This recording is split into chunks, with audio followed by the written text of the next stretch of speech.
Hi everyone, welcome back to Library Time with Mrs. Poole. I am about to share with you a picture book for older readers.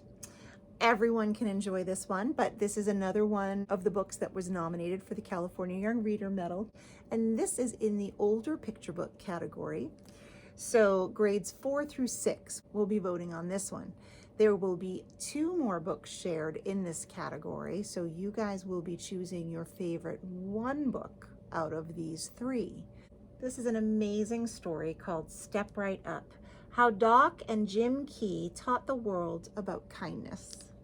It is written by Donna Janell Bowman and illustrated by Daniel Minter. And I really think you guys are going to love this story. The book is illustrated, but I have some photographs to share with you at the end of the book. So, are you ready? Here we go. Step right up.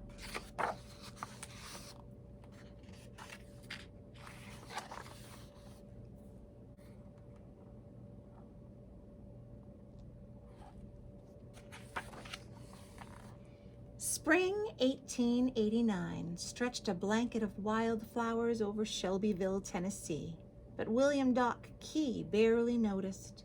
He paced and fidgeted like an expectant father. He had been on hand for plenty of births before, but this one was special. Visions of a future champion racehorse darted through his mind as he comforted his mare Loretta. Finally, a dark, wet colt lay shivering at her side. Doc knelt to welcome the little fellow, but something was terribly wrong. "He's the most spindly, shank-legged animal I ever did see," he said. Most folks would have given up on the colt right then, but Doc had a kind streak that ran clear through his heart and all the way back to his childhood.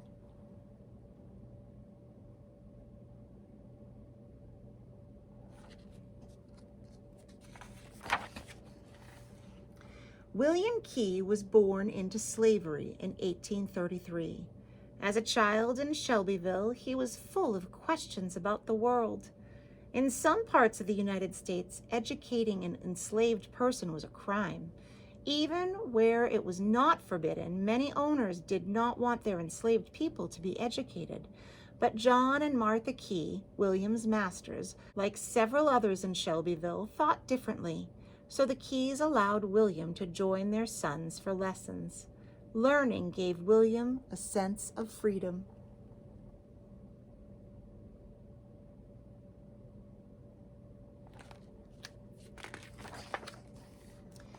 From the time William was about 6 years old, it was clear he had a special way with animals. No matter how wild or rascally the animals, William befriended them and tamed them. He especially loved horses. A few years later, William's masters started sending him across Bedford County to work with other farmers' ornery animals. During these travels, William saw how some animals were neglected, beaten, and worked to death. He was gentle and patient with them instead. He thought nothing was worse than being hurtful.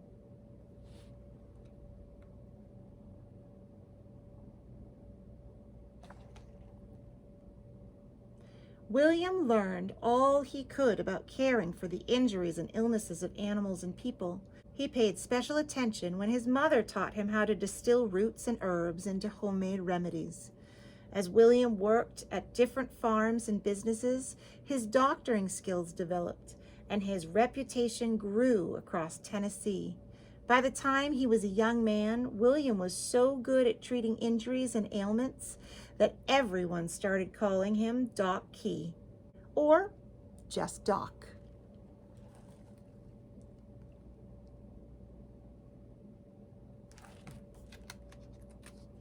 In 1865, the Civil War ended, and Doc built a new life as a free man. He married and bought his first patch of land in Shelbyville. It was the perfect spot to build his new horse hospital.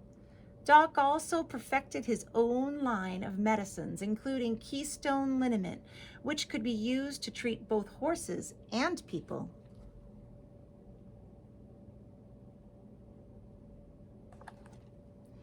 After the war, many formerly enslaved people faced racism and prejudice from white people who would not recognize them as equals.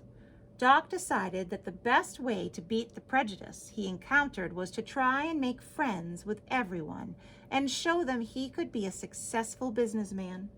He eventually opened a blacksmith shop, a wagon wheel and harness making shop, a restaurant, and a hotel.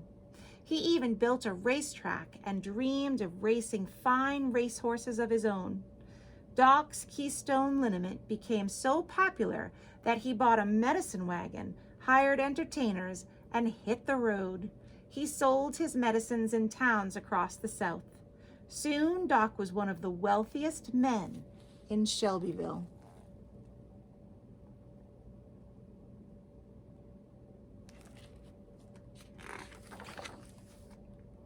One day, as Doc and his wagon clattered through a dusty town, he heard about a rundown circus in Tupelo, Mississippi, that was trying to sell its horses.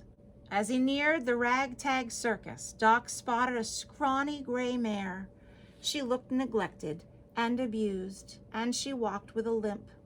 Despite her sad condition, Doc recognized that the mare was a purebred Arabian, a horse breed prized for its intelligence and speed.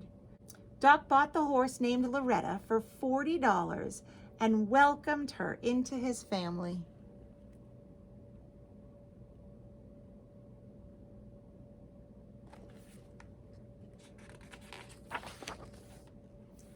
Doc lovingly nursed Loretta back to health. When she was strong again, he paired her with one of the fastest racing stallions in the country. Doc hoped their offspring would grow up to be a champion racehorse.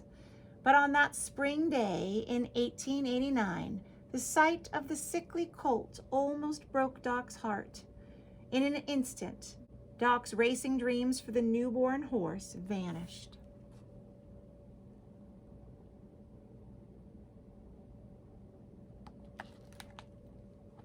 For weeks, the young horse could barely walk.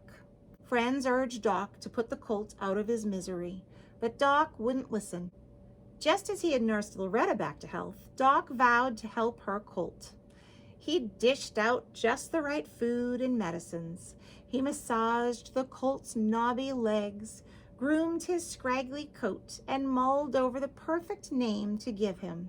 The biblical name Doc had chosen for a racehorse didn't fit the wobbly youngster, so Doc just called him Jim. Jim Key.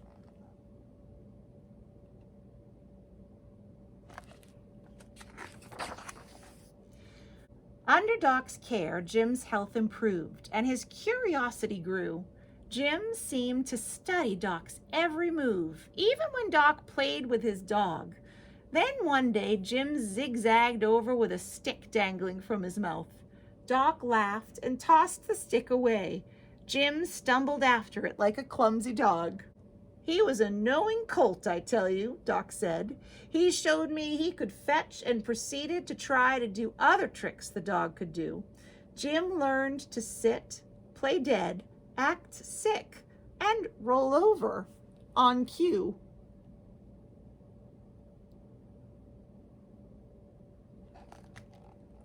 When Jim was about a year old, Loretta died. Doc was heartbroken, but he also worried about Jim. The orphaned colt needed looking after night and day, so Doc coaxed Jim up the porch steps and through the front door of his house. The young horse made himself right at home.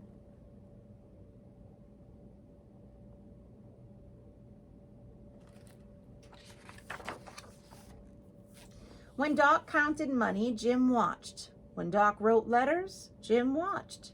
When Doc opened and closed drawers, Jim watched. Pretty soon he began to pick at me, trying to imitate me, Doc said. In time, Jim's legs straightened and he muscled up. He grew into a handsome young stallion and too big for the house.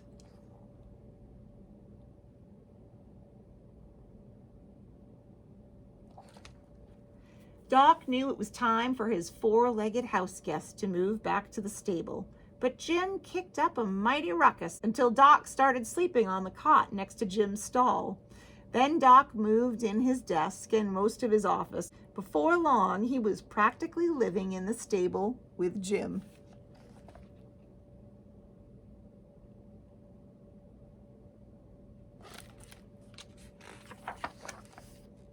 When Doc was ready to hitch up the medicine wagon again, he decided to bring Jim along as his newest attraction. Doc held up a bottle of Keystone liniment and announced for people to gather around. He told the crowd how his sickly, crippled colt had grown strong and healthy. Right on cue, Jim pretended to be sick. He limped and drooped and snorted and wobbled. Then Doc gave Jim a spoonful of medicine and massaged a dollop of liniment into his legs. Suddenly, Jim acted well again. He pranced around, frisky as a pup.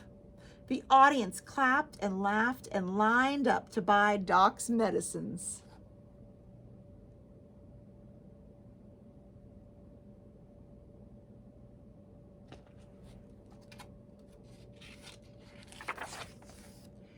Back at home one day, Doc's wife walked into the stable munching on a snack. "Jim, do you want a piece of apple?" she asked. Jim nodded his head up and down. Mrs. Key ran back to the house calling, "Doctor, doctor, the horse can say yes!" Doc began to wonder what else his horse could learn. The stable was transformed into a horse-sized classroom. Doc painted sugar on a cardboard square marked with a letter A and held it up to Jim. A, Doc said. Jim swiveled his ears and listened. Then he licked the card until it was soggy. Doc created a new card out of tin. Every day he patiently repeated A, as he slipped the card between Jim's lips. For weeks, Jim just licked the sugar and stared blankly at his teacher. Doc sighed and shook his head, but kept at it.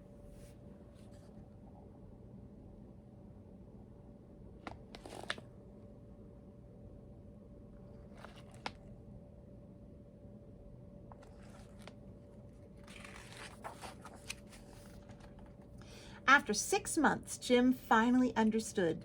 If Doc called for the letter A, Jim grabbed the right card and dropped it into Doc's hand. In no time, Jim learned to fetch the B card, then the C card, then all the way to the Z card. Doc was proud. He rewarded Jim with an apple or a sugar cube for each correct answer. Next, Doc had Jim combine letters to spell words, choose numbers to make sums, find flags to identify states, move clock hands to tell time, and a whole lot more. When it was time for Jim to learn to write, Doc painted Jim's name with sugar on a blackboard. It took months for the horse to learn to lick the pattern of his name. Then Doc slipped some chalk between Jim's teeth so the horse could write his name. The chalk crumbled. They needed a bigger piece. 7 years passed quickly in Jim's private classroom. The more kindness Doc heaped on Jim, the more willing the horse was to learn. Doc was now ready to show the world what Jim could do.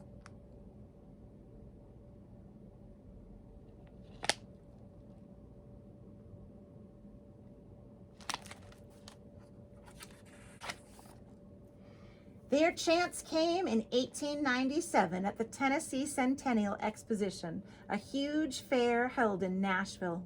Doc Key had been asked to help plan a building where African Americans could showcase their art, culture, and inventions. Doc asked the fair directors if he could exhibit Jim. At first, the directors laughed. A horse that could read, spell, write, and do sums? Ridiculous! But as one of the organizers of the fair, Doc insisted that Jim have a stage of his own.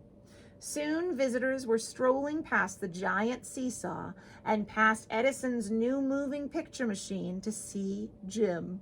Throughout the fairgrounds, people chattered about the remarkable, educated horse.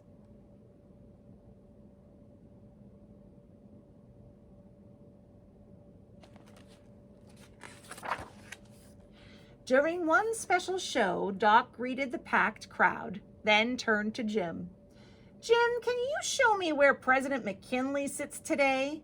Doc asked. Jim strutted to center stage, faced the President of the United States, and bowed. Then Jim walked over to the card rack, scanned the name cards, and picked out the one marked McKinley. A gasp echoed through the room. Audience members began shouting out requests for Jim. Spell this word, divide these numbers, get that card, file that letter, ring up this sale. Jim did it all without a mistake. He even wrote his name on the blackboard, Jim Key. People couldn't believe their eyes. How could a horse learn to do such things? The whip makes horses stubborn, and they obey through fear, Doc explained. Kindness, kindness and more kindness. That's the way.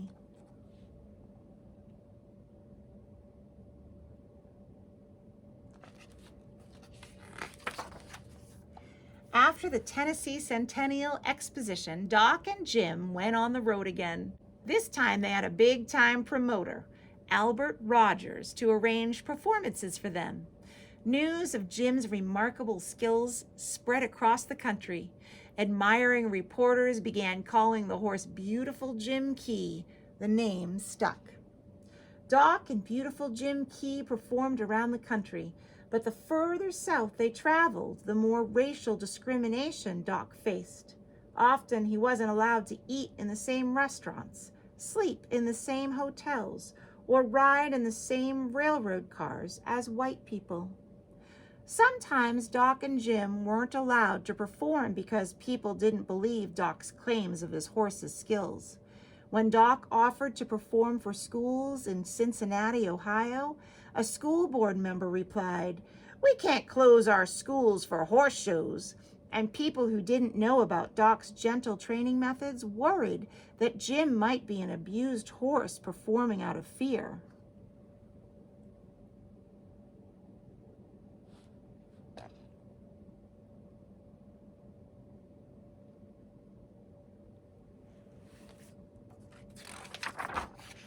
After a while, Doc and Jim caught the attention of humane societies, groups of people who were committed to ending cruelty toward animals.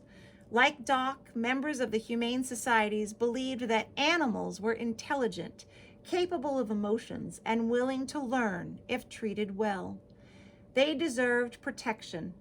Beautiful Jim Key was the perfect animal to represent their cause. A portion of the ticket sales for Jim's performances was donated to the humane societies. The money was used to buy horse ambulances and rescue cranes, fund educational programs, and buy books about animals for libraries. With their growing fame, Doc and Jim were helping to promote the cause of kindness towards animals.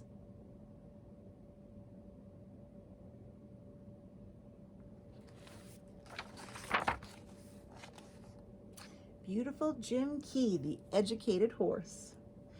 Albert Rogers worked hard to get Doc and Jim onto prestigious stages.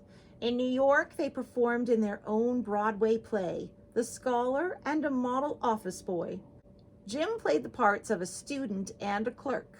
He answered the phone, rang school bells, identified colors, made change from a cash register, filed letters, and more.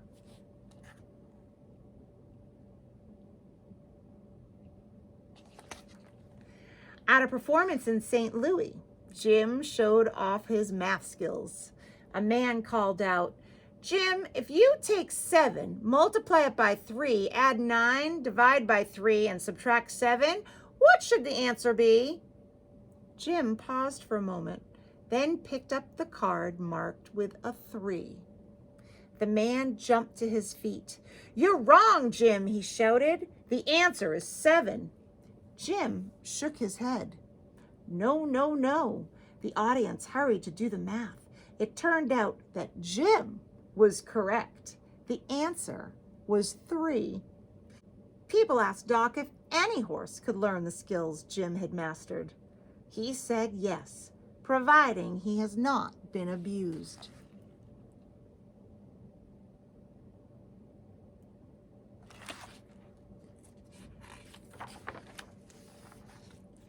By 1898, school districts around the country had decided that Doc Key and beautiful Jim Key were perfect examples of education and kindness. They canceled school days so students could see Jim perform. Children lined up to compete in spelling bees against the most highly educated horse in the world. In St. Louis, Missouri, Jim won by spelling the word revelation. In Minneapolis, Minnesota, he won with the name Isaiah. In Baltimore, Maryland, he won by spelling the word physics. Other cities came up with different words to test Jim. Most times, Jim won. Around the United States, about 2 million children stepped right up to sign the official Jim Key Pledge. I promise always to be kind to animals.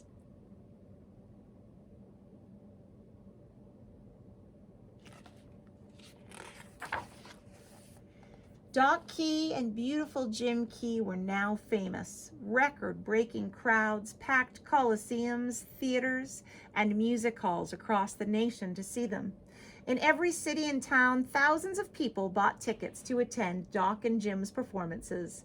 Sometimes police officers had to step in to control the mobs of enthusiastic fans who gathered. Doc and Jim were invited to perform on stages where only white entertainers had been welcomed before. Doc would not accept the segregated seating that forced African Americans into the worst seats. He insisted on special performances with equal seating for all. The property owners agreed. They couldn't argue with the most popular attraction in the country.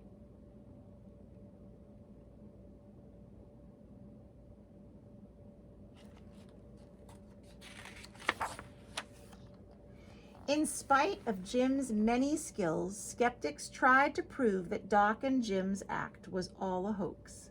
They scrambled the letters, mixed up the numbers, scattered the colors and flags. Nothing seemed to fool Jim.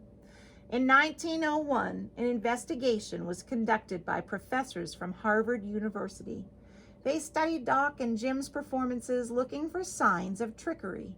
They asked Doc many questions. Some say it's hypnotism and that kind of thing, but I don't know anything about that, Doc said. But I do know Jim knows and does what I ask him to.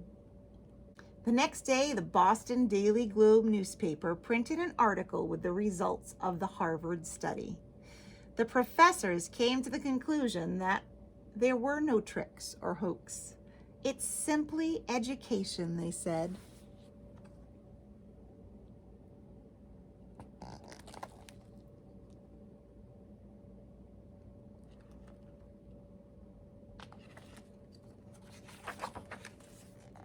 By 1906, 73-year-old Doc and 17-year-old Jim were worn out. For 9 years, they had traveled the country. Now it was time to go home to the rolling hills of Shelbyville, where they could continue to learn and play together. They had proven to millions of people what Doc Key had always believed. With kindness, anything is possible. It is hoped that those who have met Jim Key will have carried away with them a kinder regard toward animals and will go forth resolved to whatever may be in their power for the care of our friends. From A Tribute to Jim Key, Atlanta Constitution, December 23rd, 1898.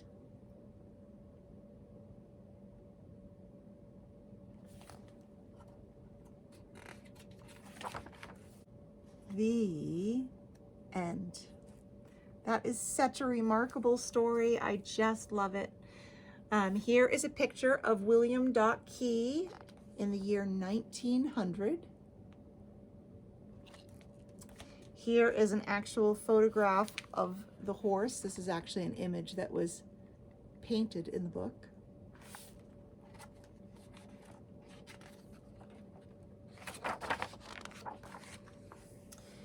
Here is the entrance to Jim Key's Silver Horseshoe Pavilion in 1904. And next to that is Jim Key with Doc Key and Monk on the chair. Monk's the dog. that taught him his first tricks, he wanted to act just like the dog. Fetch the stick. And over here is Doc Key and beautiful Jim Key.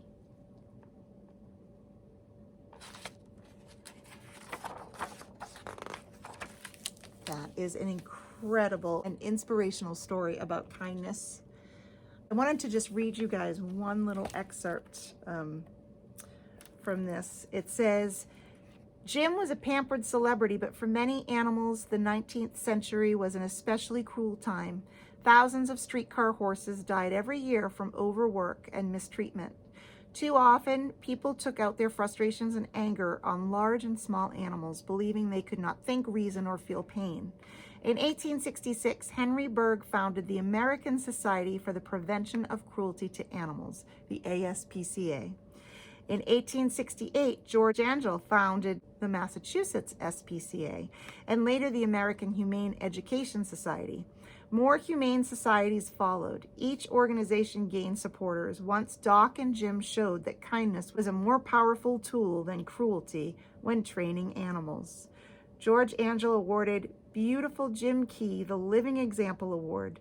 Doc was awarded the Service to Humanity Award, a gold medal inscribed, "Glory to God, peace on earth, kindness to all harmless living creatures." So that is just such a wonderful, wonderful story. I hope you guys enjoyed it. Remember, that is book 1 for the older picture book category. So lock that in your brain if you are in grades 4, 5, or 6 as the first book you will be voting on. Okay? All right, everyone. Until next time, happy reading.